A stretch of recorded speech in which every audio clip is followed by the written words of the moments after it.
Assalamualaikum. Petang ni nak update solat di rooftop. Masuk melalui gate 94 dan naik eskalator 2 tingkat ataupun 3 tingkat. Dah tak ingat dah tadi tu. So kita akan ke rooftop. Kalau musim sejuk, ini adalah tempat yang sangat best sebab kita solat di bawah langit dengan suara imam yang seakan-akan turun dari langit. So ini rooftop daripada gate 94 di depan Hotel As-Safwa ataupun Clock Tower.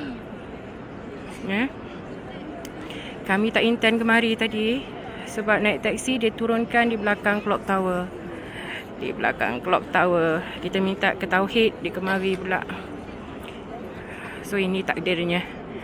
Hari ini solat maghrib. Mungkin kalau tak panas sebab berangin, ada bahang sikit tapi berangin. Kalau tak panas dan kami stay sampai Isyak. Kalau tak, terpaksa cari tempat lepas maghrib nanti untuk cari kawasan yang beraircon.